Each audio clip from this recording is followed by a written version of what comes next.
ज्यांनी बालपणामध्ये भगवंतांना मूर्तीतून प्रकट करून जेव घातलं असे संत शिरोमणी नामदेव महाराज यांचे सुपुत्र नारायण महाराज यांचा 4 चरणांचा सर्वांच्या परिचयातील त्यांची वंश परंपरा सांगणारा आणि एकादशीचं महत्त्व पटवून देणारा अभंग विठ्ठल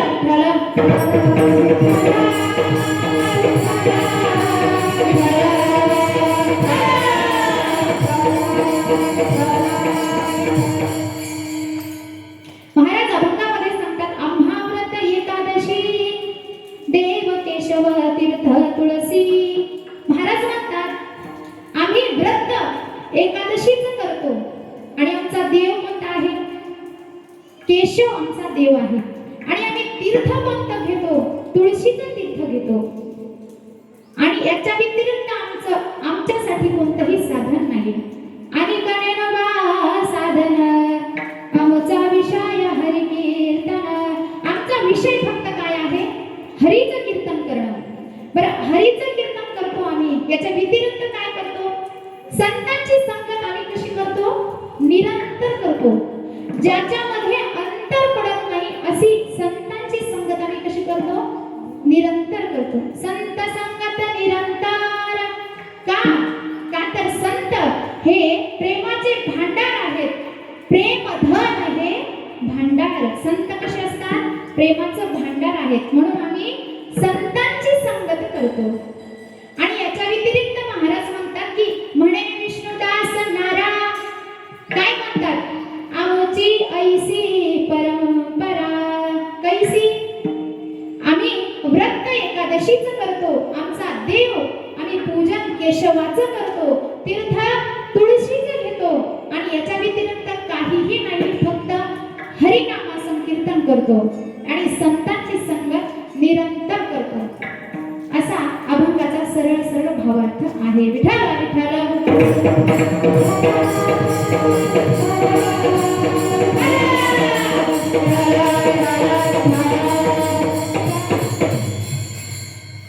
अभंग थोडक्यात सांगितलेला आहे. अभंगाचा भावार्थ असाच असेल असं काही नसतं. कारण अनेक कीर्तनकार अभंग घेतात आणि त्यांच्या बुद्धीप्रमाणे ते त्याचा अर्थ सांगतात. अभंगाकडे वळण्यापूर्वी अल्पसा परिहार देणं वक्त्याचं कर्तव्य. त्या नियमाप्रमाणे आज एकादशीचा पर्व काळ आहे आणि त्या निमित्ताने ओंकारेश्वर भगवंताच्या पारायणामध्ये आपण कीर्तन महोत्सव साजरा करत आहोत. तसं माझ्या मनामध्ये बरेच दिवसांची इच्छा होती की भगवंताची सेवा करायची. अशी काही मोठी कीर्तनकार नाही, जास्त ज्ञानवंत नाही की मी तुम्हाला ज्ञान सांगावं. पण जसं जमेल तसं भगवंताची सेवा करण्याची इच्छा माझ्याकडे होती आणि ती इच्छा भगवंताने पूर्ण केली. आणि त्याच्यामध्ये माझी मदत आता पाहायला गेलं तर हल्लीच्या काळामध्ये महाराज 4 पुस्तकं वाचली की लोक देवाला मानायला तयार आहेत. बरोबर का? मान हलवत जातात. हा, 4 पुस्तकं वाचली की लोक देवाला मानत नाही. पण अभ्यासही केला, नोकरीला सुद्धा असून ज्यांना भगवंताच्या नामाची ओढ आहे, आवड आहे असे असणारे क्षीरसागर सर, ज्यांना पोलिसाची नोकरी असून सुद्धा त्यांनी मला इथं सेवा घडावी याच्याकरिता खूप अट्टहासाने माझ्यासाठी त्यांनी खूप प्रयत्न केले. म्हणून त्यांना खूप खूप धन्यवाद. व तसेच आपल्या गान कोकिळा सर्वांच्या प्रिय असणाऱ्या गोगडेताई यांच्या सहाय्यातून सुद्धा मला इथे सेवा करण्याचा योग आलेला आहे. त्यांनाही आता मी नाही का घरून ठरून आले होते यांच्यासाठी एकदा टाळ्या वाजवा असं म्हणणार होते पण इथं म्हणायची सुद्धा गरज नाही पडली. अगोदरच वाजवते टाळ्या. बरोबर. तसेच गायनाचार्य सर्वच महिला मंडळांना सुद्धा धन्यवाद. खरंच किती गोड त्यांनी पंचपदी म्हणली, त्यांना कोरस सुद्धा किती छान म्हणले. सगळ्यांना धन्यवाद. व तसेच आपल्या विनेकरी विना ज्यांनी घेतलेला आहे त्याईंना सुद्धा धन्यवाद. सगळ्या महिला मंडळींना सुद्धा धन्यवाद. बरोबर आहे का नाही? सत्य करतात महाराज. कीर्तनाचं नियोजन करणं सहजासहजी सोपं नसतं, पण इथं महिला मंडळ करतात म्हणून त्यांना खरंच मनापासून धन्यवाद. जोरदार टाळ्या वाजवा. म्हणजे आपलं कौतुक आपणच करायचं. बरोबर आहे का? आपलं कौतुक आपणच करायचं. म्हणून त्यांनाही धन्यवाद. व माझ्या मनामध्ये भक्तीचं बीजारोपण माझ्या आई वडिलांनी जरी केलं असेल तरी त्याचं संगोपन माझे पती माझे मालक करतायत आणि ते सुद्धा या ठिकाणी उपस्थित आहेत, म्हणून त्यांनाही धन्यवाद. कारण आज मी त्यांच्यामुळेच या ठिकाणी उभी आहे, म्हणून त्यांनाही धन्यवाद. व तसेच माझी आई माझे बंधू या ठिकाणी उपस्थित आहेत, त्यांनाही धन्यवाद. आणि पप्पाजे ओंकार दादा शिंदे यांनाही धन्यवाद, ते माझ्या सोबतच आलेले आहेत, त्यांनाही खूप खूप धन्यवाद. व तसेच सर्वांना धन्यवाद दिले. आणि सिस्टीमवाले दादा राहिले, काय नाव दादांचं? Omkareshwar sound system. Omkareshwar sound system, हा त्यांनाही धन्यवाद. पण ऑपरेटिंग करायचे होते का नाही? हा ऑपरेटिंग करणारे दादा त्यांनाही खूप खूप धन्यवाद. कारण त्यांनी जर आवाज कमी केला तर आपल्या कीर्तन काय म्हणाले ते सुद्धा कळणार नाही, म्हणून त्यांनाही धन्यवाद. सर्वांना धन्यवाद दिले. असं गरीब धरते आणि सेवेला प्रारंभ. विठ्ठल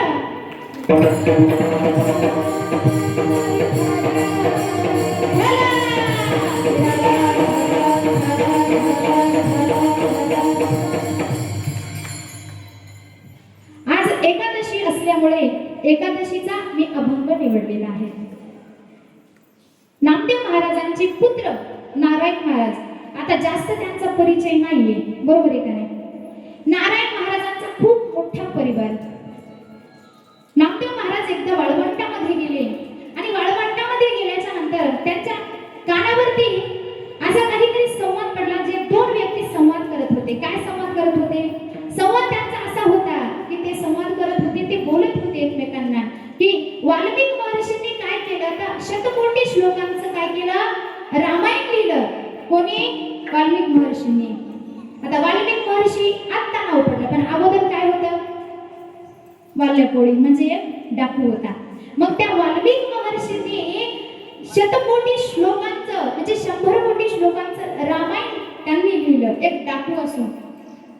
नामदेव महाराजांना खंत वाटला. का?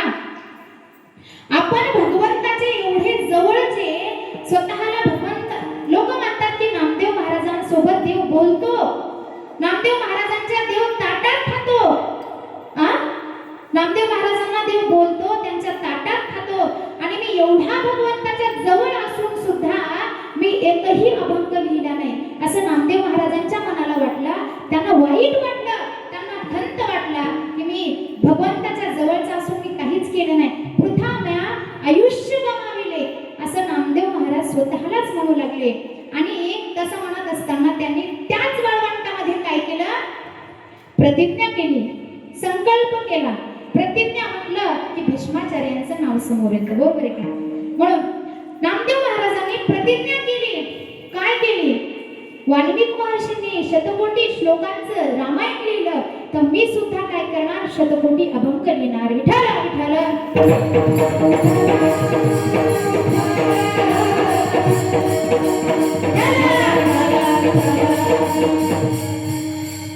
नामदेव महाराजांनी प्रतिज्ञा केली आणि नीट भगवंताकडे गेले देवळात आणि भगवंताला सांगतात, देवा मी प्रतिज्ञा केली की मी 100 कोटी अभंग लिहिणार. देव म्हणतात, नाम्या तू वेडा झाला का? 100 कोटी अभंग लिहिणं म्हणजे का तोंडाचा खेळ वाटतो का तुला? 100 कोटी अभंग लिहिणं सोपं नाही ना. नामदेव महाराज म्हणतात, वाल्मिक ऋषींना सोपं झालं, मला का नाही होणार?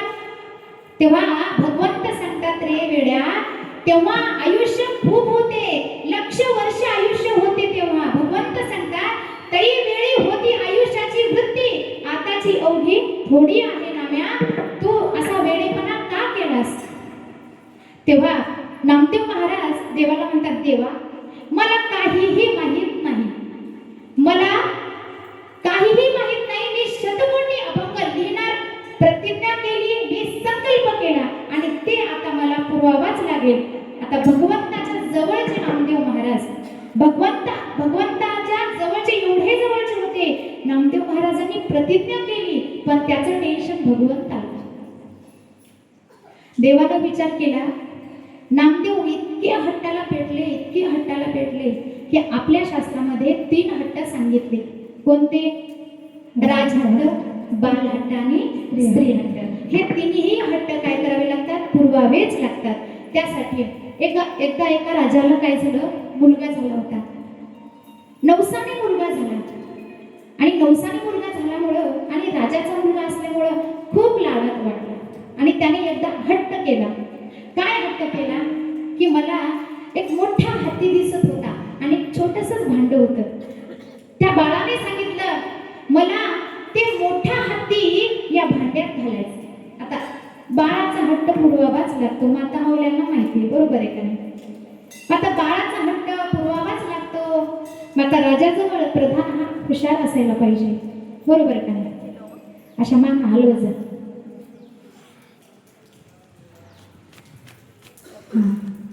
राजाजवळ प्रधान कसा असायला पाहिजे?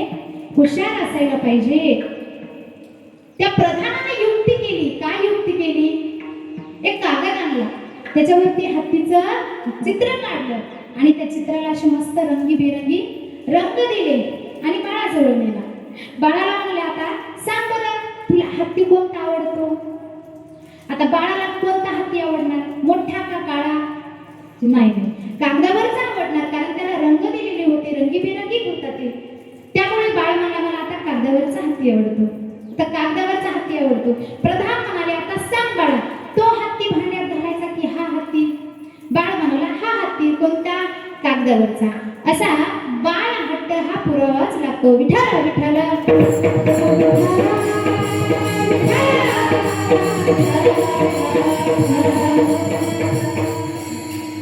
तसं भगवंताला वाटलं आता नामदेवरायांनी हट्ट केले आणि त्याचा हट्ट पुरवावाच लागतो.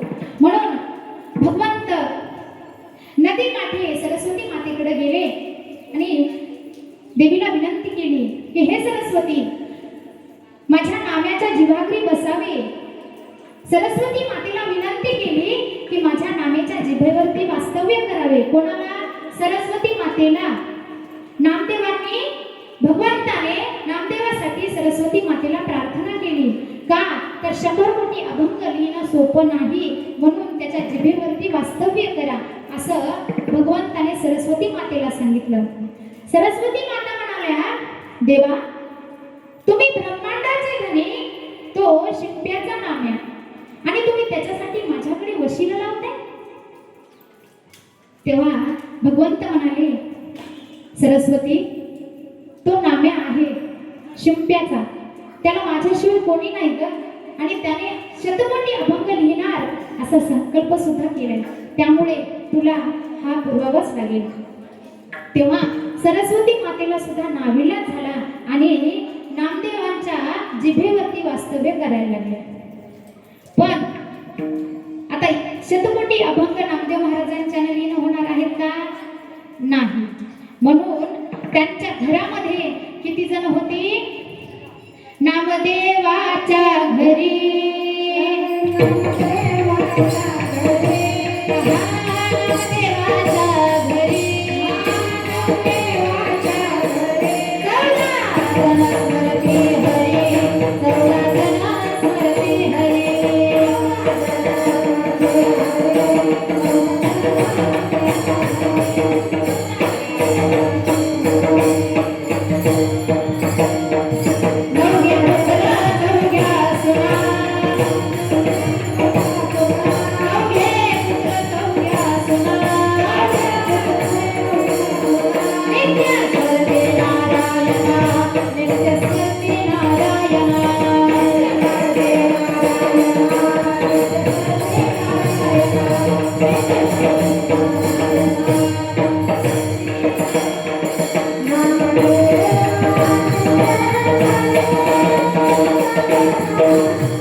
नामदेवाच्या घरी किती जण होते?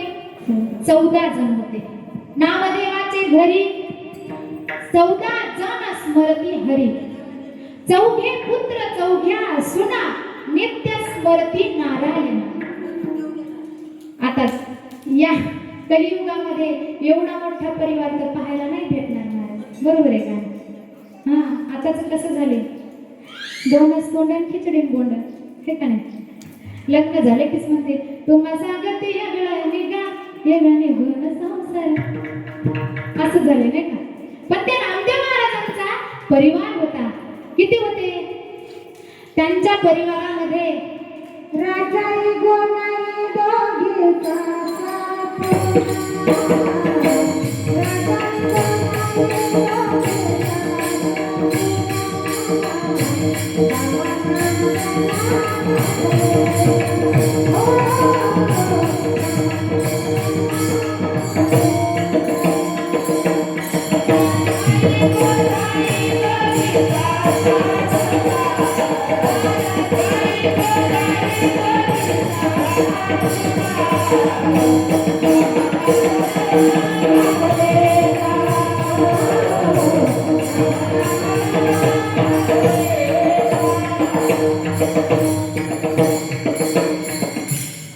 राजाई गोनाई दोघी सासा सुना दामा नाम जाना बापले का, दामा नाम जाना बापले का. नारायण ठाव नामादा चौघे पुत्र जन्मले पवित्र याचा वंशी, जन्मले पवित्र याचा वंशी. लाडाई गोडाई साई साखराई चौघी सुना पायी नामयाच्या, चौघी सुना पायी नामयाच्या.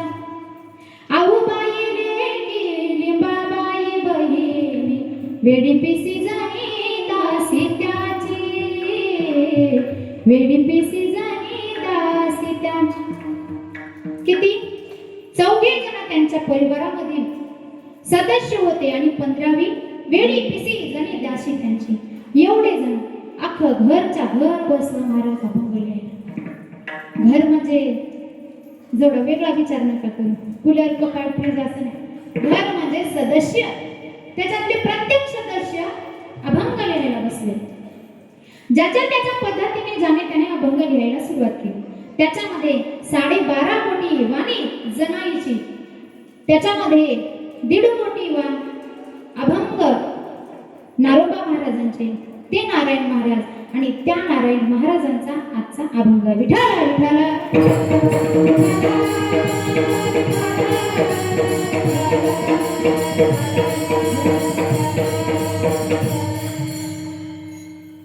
अभंग सांगतात महाराज आम्ही व्रत करतो.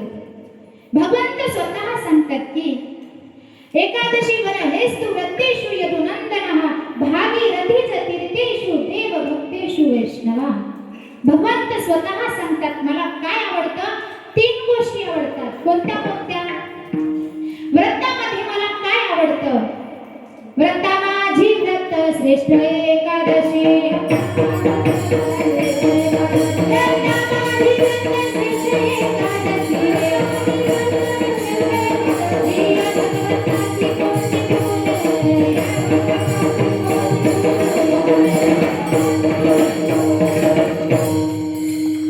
व्रता माझी व्रत श्रेष्ठ एकादशी, प्रिय भगवंतासी कोट्या गुणे. किती आवडते भगवंताला?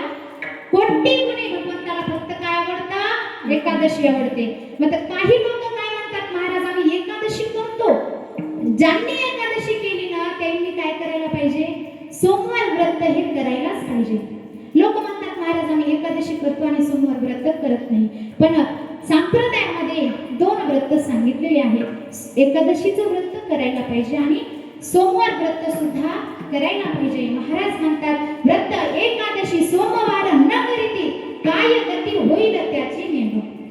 तुकाराम महाराज स्वतः सांगतात की जे लोक एकादशीचं व्रत आणि सोमवार व्रत करत नाहीत त्यांची गती काय होईल? तुकाराम महाराज म्हणतात मला सांगता येणार नाही. मग जिथं तुकाराम महाराजाला सांगता येत नाही तिथं आपल्यासारख्यांना सांगायला काय शहाणपणा करायला पाहिजे का? नाही नाही नाही. मग इतकं महत्व आहे एकादशी एकादशी व्रताचं की भगवंताला व्रतामध्ये काय आवडतं तर एकादशीचं व्रत आवडतं आणि पुन्हा महाराज सांगतात की काय आवडतं मला तीर्थामध्ये काय आवडते मला गंगा आवडते गंगा एवढी पवित्र आहे तिच्यामध्ये स्नान केल्यानंतर पाप दोष होत जातातच पण फक्त तिचं नाव जरी स्मरण केलं वाचे मनता गंगा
अतिशय गोड प्रमाण दिले ताईने एकदा जोरदार टाळ वाजवा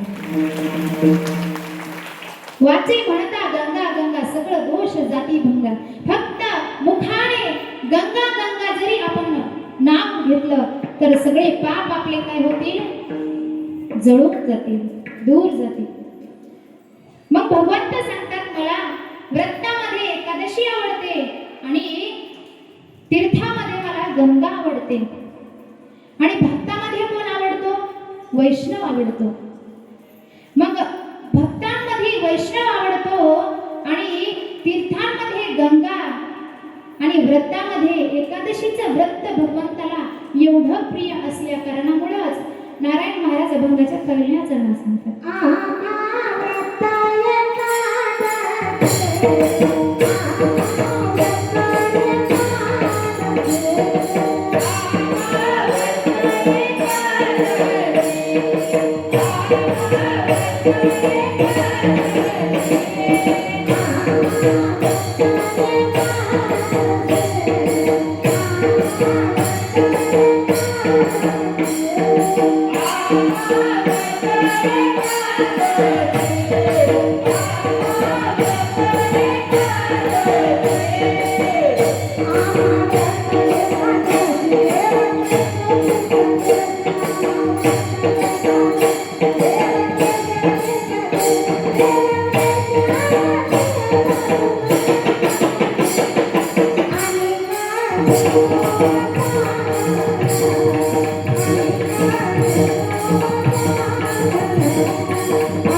महाराज म्हणतात आम्हा व्रत एकादशी देव केशव तीर्थ तुळसी आमचं व्रत काय आहे तर एकादशी व्रत आहे द्वादशी म्हटलं की अंबरीश राजांचं नाव येतं आणि एकादशीचं व्रत म्हटलं की रुक्मांगद राजाचं नाव येतं कोण रुक्मांगद राजा सुंदर अशी नगरी आणि त्या नगरीमध्ये सुंदर फुलाची बाग त्या बागेमध्ये एवढी सुंदर फुलं होते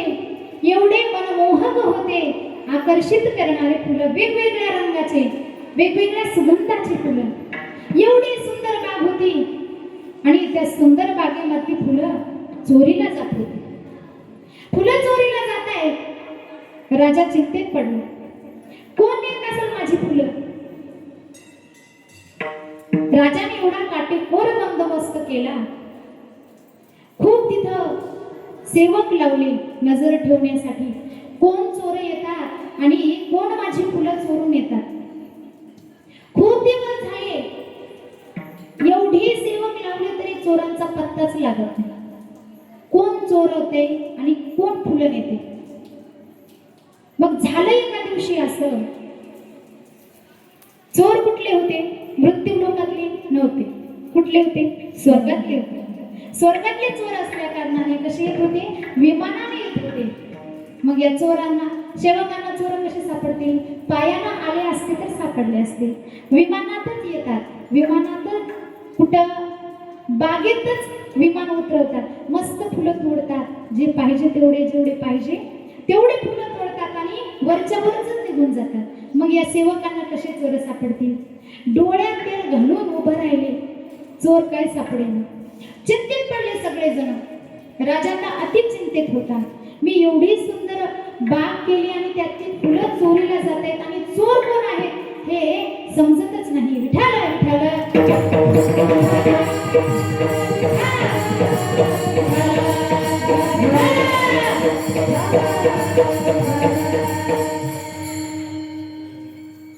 राजा चिंतेत होता की माझी फुलं कोण चोरून येत असेल. मग एका दिवशी असं झालं की त्या स्वर्गातील जे इंद्राचे पार्षद येत होतं ना, कशाला? फुलं चोरायला. त्यांचं विमान बंद पडलं आणि बंद पडल्यामुळं चोर सापडले. सेवक धावतच गेला राजाकडं. राजे साहेब, चोर सापडले. राजांना एवढा आनंद झाला. एवढे दिवस झालं चोरांचा शोध लावतोय, चोर सापडतच नव्हती. कुठं सापडली, कुठं सापडली? सेवक म्हणतात, महाराज सापडली नाही. ते विमान बंद पडलं म्हणून कसं तरी समजलं की ते कुठले आहे? स्वर्गातील आहेत. मग राजा गेला, बगीचाजवळ गेला तर पाहतायत तर काय, खरंच विमान बंद पडले. आणि त्या चोरांना विचारू लागले की तुम्ही कुठले आहात, कोण आहात? तेव्हा चोरांनी सांगितलं, महाराज आम्ही स्वर्गातून आलो, इंद्रांचे आम्ही सेवक आहोत आणि तुमचे फुलं इंद्रदेवाला एवढे आवडतात की आम्ही रोज तुमचे फुलं नेतो. पण आज काय झालं बघा, आमचं विमानच बंद पडले. मग विमान बंद पडल्यामुळे आम्हाला काय जाता आलं नाही. बरं, राजाला वाईट वाटायला पाहिजे का? आनंद झाला. राजाला एवढा आनंद झाला की माझ्या बगीचातली फुलं इंद्रदेवाला आवडावेत, एवढे सुंदर माझ्या बगीचातली फुलं स्वर्गाला जातात, याच्यापेक्षा आनंदाची गोष्ट काही असेल का? नाही. मग राजाला खूप आनंद झाला. मग राजाने सांगितलं, आता तुमचं विमान तर बंद पडले, मग आता याचे पार्ट कुठं भेटणार? आता हे स्वर्गातले, मृत्यू लोकात पार्ट सापडतात का? नाही.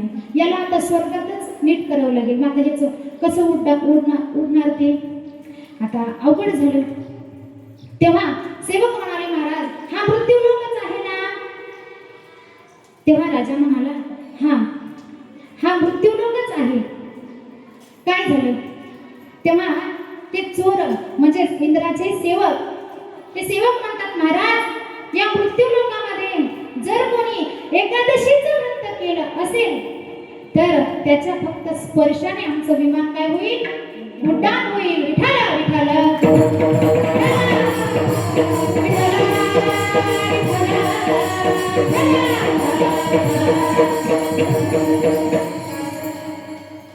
त्याच्या फक्त स्पर्शाने विमान उड्डाण होणार आहे. कशाच्या? ज्यांनी एकादशी व्रत केलं त्यांनी. आता इथं ओंकारेश्वर भगवंताच्या दर्शनाला नित्य नेमाने न चुकवता एवढ्या महिला मंडळ येतात. एकादशीचं व्रत करतच असतील ना मावल्या? खरंच खूप चांगली गोष्ट आहे. तर ते सेवक म्हणाले, महाराज एकादशीचं व्रत कोणी जर केलं असेल तर त्याच्या फक्त हाताच्या स्पर्शाने स्वर्गातील विमान काय होणार आहे? उड्डाण होणार आहे. मग राजाने गावामध्ये दौंडी पेटवली, दौंडी दिली. काय दिली? एकादशीचं व्रत जर कोणी केलं असेल तर त्याच्या हाताच्या स्पर्शाने स्वर्गातील विमान उड्डाण होणार आहे आणि राजा त्याला काय देणार आहे? 5 गाव बक्षीस देणार आहे. अशी दौंडी चालली गल्लोगली सांगत चालली होती. मग असं सांगत अख्खा गाव फिरला राजाच्या सेवकाने, पण एकही सापडलं नाही. कारण दुपारची वेळ होती, नाश्ता बी झाला होता आणि जेवण करून टांगटून पोटावर हात फिरून सगळे बसले होते. कोणी राहील का उपास? नाही, कोणीच नाही. प्रत्येक गल्लीतून गेले, एकही म्हणत नाही की मी उपास धरलाय. नाही. मग एका झोपडी जोडून जात होती दौंडी. एक आजी झोपडीच्या बाहेर बसली होती. पण तिचे कान गेलेले होते. आता आजीला वाटलं राजाचे सेवक आहेत आणि दौंडी देत आहेत, काहीतरी गोष्ट असावी. काय गोष्ट असेल? आजीनं असा हात पालवला. कोणाला? त्या राजाच्या सेवकाला. लक्ष देऊन ऐकताय ना? हा, नाही तर मी बडबड करेन आणि तुम्ही जरा असा मान हलवले की मला कळते. त्या आजीनं काय केलं? असा हात पालवला. मग तेव्हा त्या सेवकाला वाटलं म्हातारी दिसती.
एकादशीचं व्रत.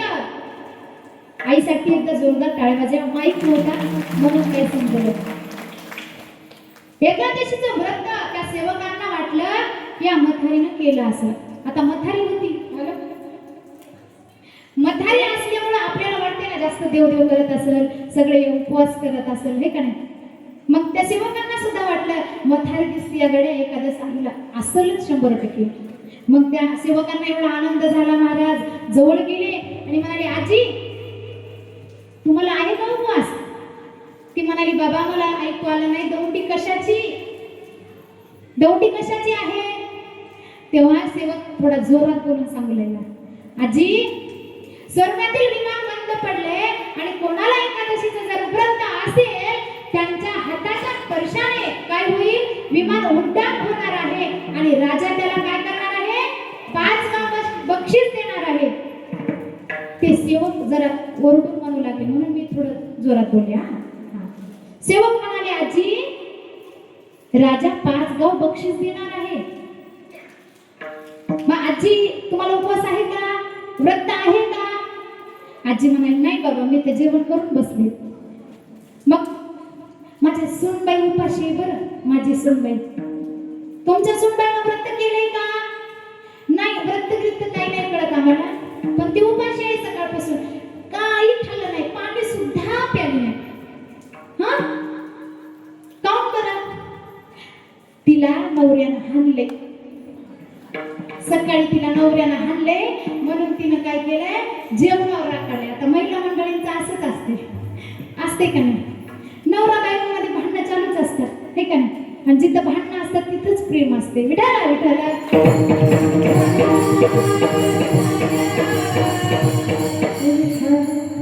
त्या दोघांचे जोरदार भांडणं झाली आणि तिला हाणलं नवऱ्यानं.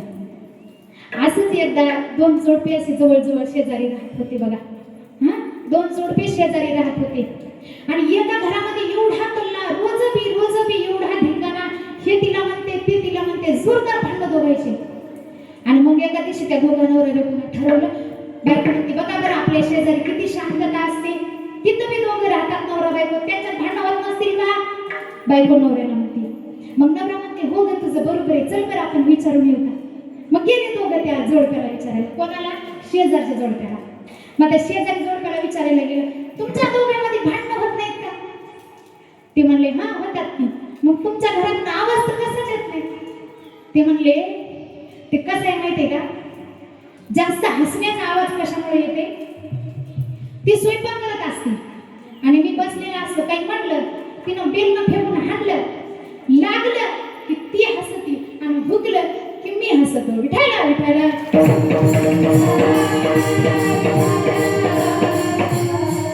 तुमच्या लक्षात आलं का? काही भांड फेकून हाणलं, तिचा नेम बसला की ती हसती आणि तिचा नेम भुकला की हे हसत. म्हणजे नवरा बायकोमध्ये भांडणं चालूच असतात. म्हणजे तसं त्या दोघांमध्ये भांडणं सुरू झाली आणि भांडण केलं आणि त्यानं बायकोला मारलं. आता तिनं जेवणावर राखडला. आता महिला मंडळीचं असंच असतं, बरोबर आहे का नाही? पुरुषांचं कसं असतं, हातामध्ये राग असतो आणि महिला मंडळींचं नाकावर, काहीच करता येत नाही, फक्त फुगणं. हां, मग तसंच झालं, त्यांना हाणलं आणि गेलं शेतात निघून कामाला. आणि मग ती उपाशीच राहिली ना. आजी म्हणली माझी सून उपाशी आहे. मग ते सेवक म्हणाले चला ना सुनबाई, तुम्हाला राजाने बोलवले. सुनबाई म्हणली मी नाही येत. का नाही येत? मी नाही येत म्हणलं. मग आजी म्हणाली अहो ती एवढी शहाणी असती तर सकाळी मार खाल्ला असता का? नाही नाही, तिला कोण पाहिजे? माझा मुलगाच पाहिजे. त्या काय माझा मुलगा कुठे गेलाय? ऊस तोडायला गेलाय, त्याला काय करा बोल.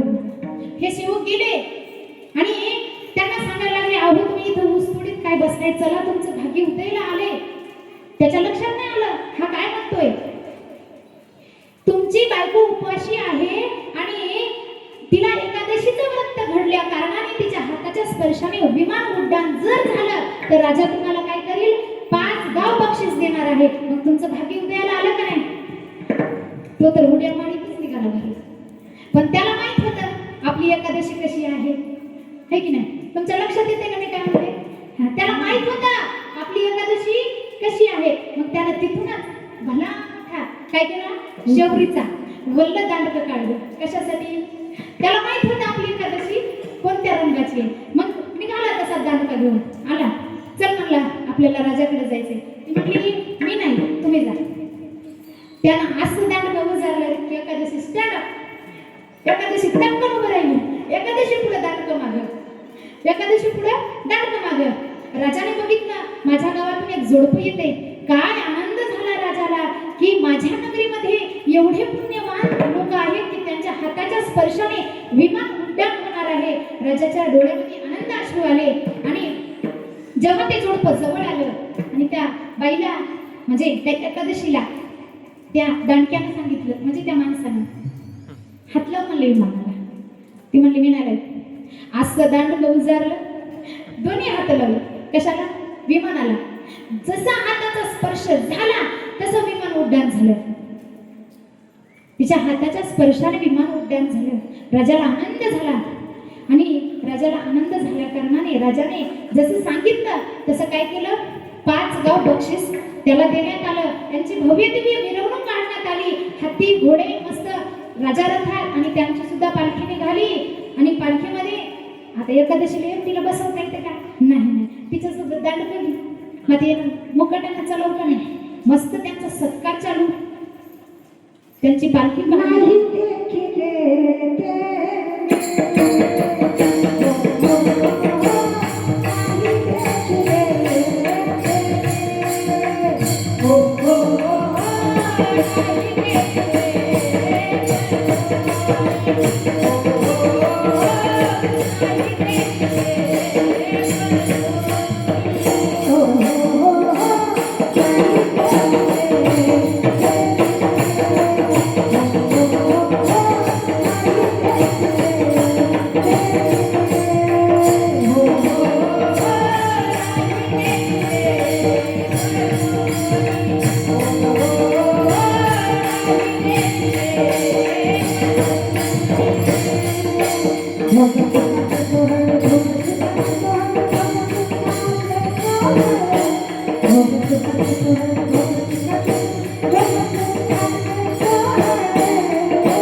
नाही देखिले डोळे एवढे सुखाचे सोहळे. त्यांचा समस्त सोहळा काढण्यात आला, मिरवणूक काढू लागली त्यांची. आता या एकादशीने शांत बसाव का नाही? एकादशी म्हणती घ्या ना माझ्या जीवावर आईस करून. एवढी झाली होती का मिरवणूक तुमच्या लग्नात तरी? एकादशी म्हणती दांडक्या. दांडकं म्हणतं मै हाणलं नसतं तर तुझे झाले असते का सोहळे? कोण म्हणतं? दांडक्या. सांगायचं फक्त एवढंच आहे दृष्टांत. कशासाठी? तर एकादशीचं व्रत एवढं महान आहे, एवढं महान आहे की त्याच्या हाताच्या स्पर्शाने, कोणाच्या ज्याने एकादशीचं व्रत केले त्यांच्या हाताच्या स्पर्शाने स्वर्गातील विमान उड्डाण होतं. म्हणून ते सुद्धा तिनं जाणून बुजून केली होती का? नाही. नवऱ्याचा मार खाला म्हणून उपाशी होती, म्हणून तिच्या हातानं विमान उड्डाण झालं. मग आपण जाणून बुजून केलं तर काय होईल परिणाम? रुक्मांगद एकादशी, रुक्मांगद एकादशी, नगरी मेरी वैकुंठासी, नगरी मेरी वैकुंठासी.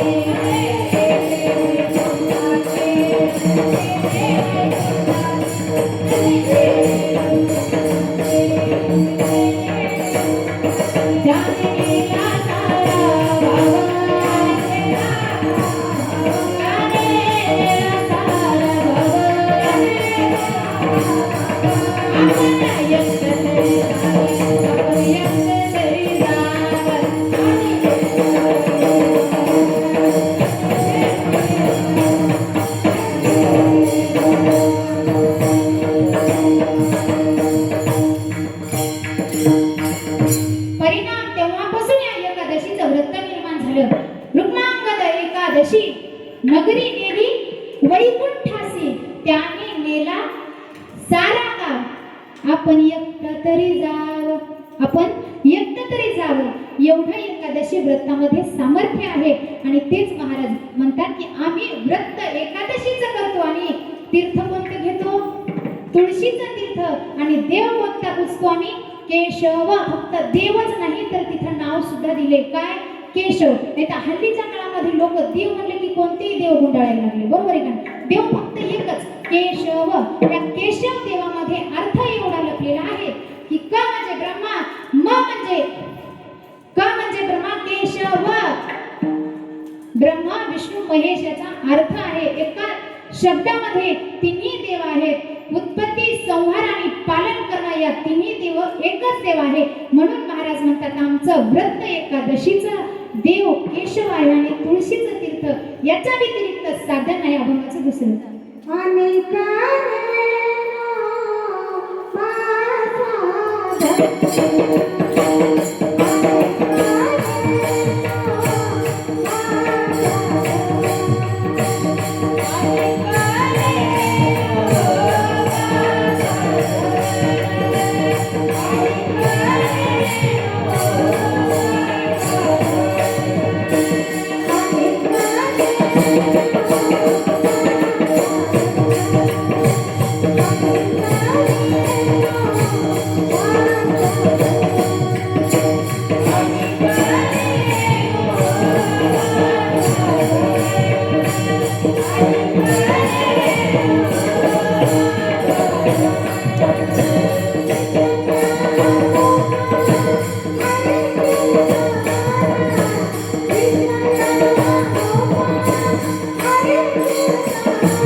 महाराज म्हणतात की अनेक नेनो बा साधन आमचा विषय हरी कीर्तन.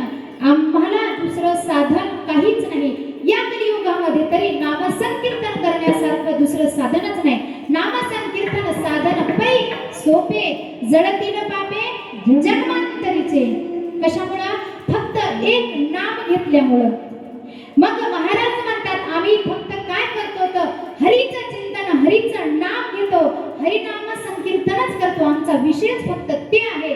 आणि परत सुद्धा महाराज म्हणतात की आम्ही हरीचं चिंतन करून सुद्धा दुसरं काय करतो? तिसरे चरण.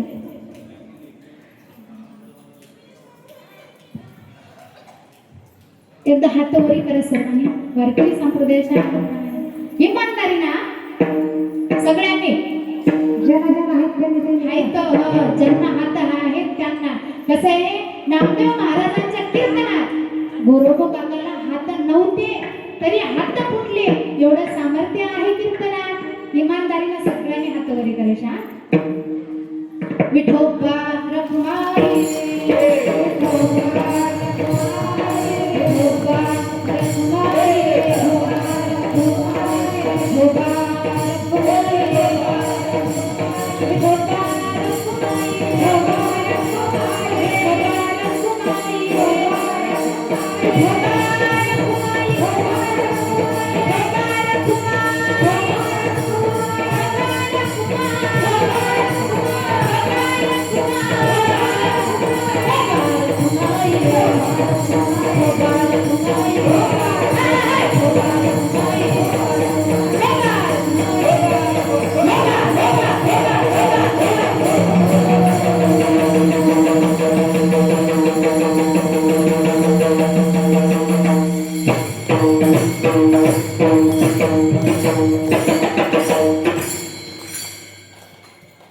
हात खाली पण घेतले, मला बरं पण दिलं.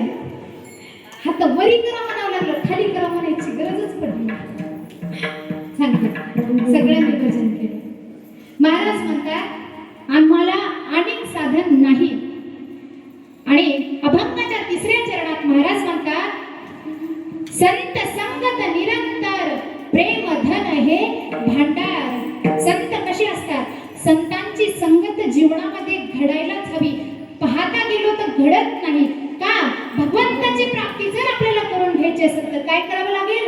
हरी प्राप्तीसी उपाय धरावे संतांचे ते पाय. संतांची संगती जीवनामध्ये अत्यंत महत्त्वाची आहे. मग महाराज तेच सांगतात.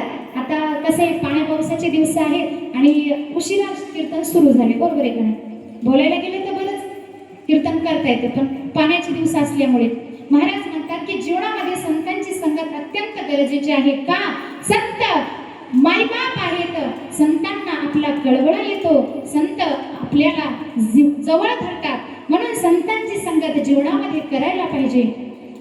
आणि संतांची संगत घडल्यामुळं काय होतं सांगू? ज्या वाल्मिक महर्षींनी शतकोटी श्लोकांचं रामायण लिहिलं, अगोदर कोण होता? तो डाकू होता. त्यांच्या जीवनामध्ये संतांची संगती झाली. नारद महर्षींची त्यांना भेट घडल्या कारणाने काय झालं? जीवनाचं सोनं झालं. आणि ते वाल्या कोळी होता, एक डाकू होता. आणि आता काय झाले? वाल्मिक महर्षी झाले. कशामुळं? तर फक्त परिणाम संत संगतीचा आहे. मग संतांची संगत जीवनामध्ये आम्ही संतांची संग लागले ती आची बनेगी. संतांचे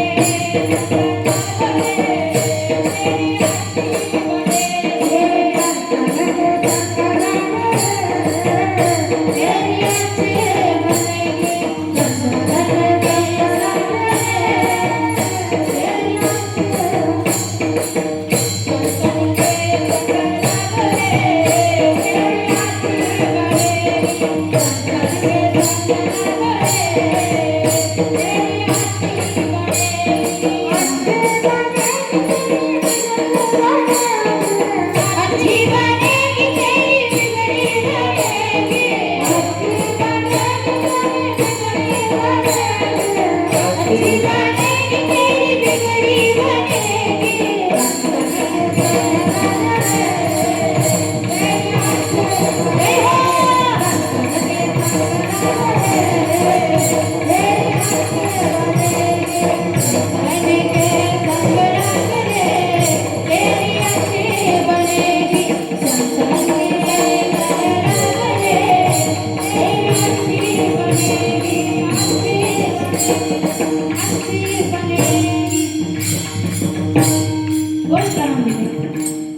संतन के संग लाग रे तेरी अच्छी बनेगी तेरी बिगड़ी बनेगी जाग सके तो जाग रे तेरी अच्छी बनेगी.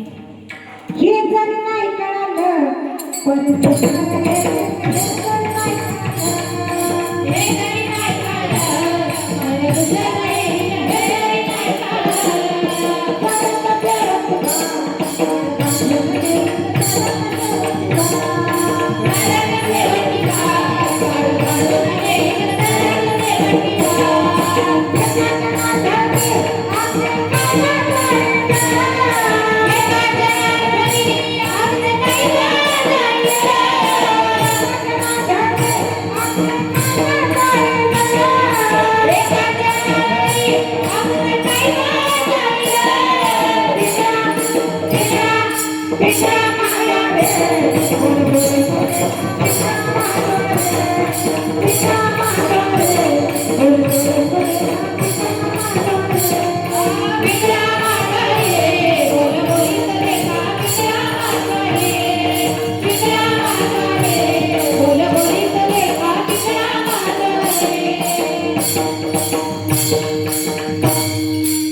वाह ताईचा पिंगळा मस्त झाला. हे जरी नाही ऐकालं तरी दुसरं येईल हे जरी नाही ऐकालं. का जीवनाचं जर सोनं करून घ्यायचं असेल तर काय करावं लागेल? संतांचीच संगती करावी लागेल. आणि महाराज म्हणतात शेवटच्या चरणामध्ये म्हणे ना मायाचा नाथा, म्हणे ना मायाचा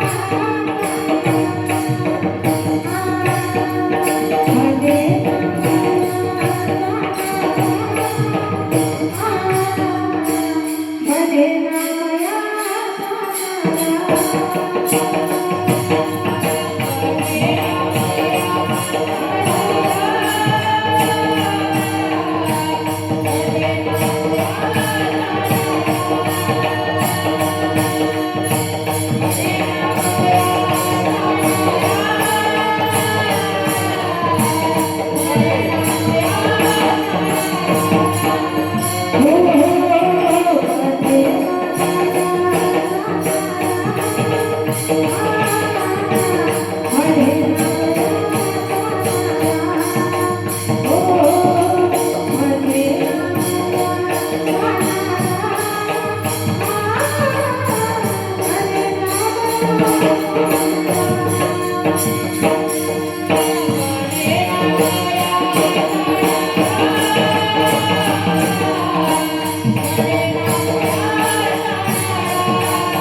महाराज म्हणतात, म्हणे विष्णुदास नारा किंवा म्हणे नाम याचा नारा आमुची ऐसी परंपरा. कैसी परंपरा? तुमच्या लक्षात आली का नाही? आपण इतके वेळ ऐकली तैसी परंपरा. कैसी? आम्हा व्रत एकादशी देव केशव तीर्थ तुळसी आणि कन्येनोबा साधन. आमचा विषय हरिकीर्तन. आम्हाला काय काय असतं? व्रत आम्ही करतो, केशवाचं पूजन आम्ही करतो आणि तुळशीचं तीर्थ घेतो. आमच्या जीवनामध्ये फक्त हरिकीर्तन करणं आमचा विषय आहे आणि याच्या व्यतिरिक्त सुद्धा संतांची संगत आम्ही काय करतो? निरंतर करतो. अशी त्यांची परंपरा आहे. असा अभंगाचा सरळ सरळ भावार्थ आहे. यथामती यथा अवकाश, जसं जमेल तसा बोलण्याचा प्रयत्न केला आहे. अभंगाचा भावार्थ असाच असेल असं काही नाही. ओंकारेश्वर महाराज जशी माझ्या बुद्धीला चेतना देतील तसा मी बोलण्याचा प्रयत्न केला आहे आणि माझी इच्छा होती ती माझी इच्छा सुद्धा महाराजांनी पूर्ण केली. मला या ठिकाणी सेवा करण्याचा योग प्राप्त झाला म्हणून सर्वांचे धन्यवाद देते. काही चुकून झाली असेल माझ्या वाणीचा दोष म्हणून मला परत करा. काही तुम्हाला माझ्या बोलण्याबद्दल काही तुम्हाला चांगलंच वाटलं असेल तर तुम्ही ते घरी घेऊन जा आणि मला शब्द वापस करा. आणि झालेली सेवा या ठिकाणी संपन्न करून पूर्णविराम देते. ज्ञानेश्वर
ज्ञानदेव तुकाराम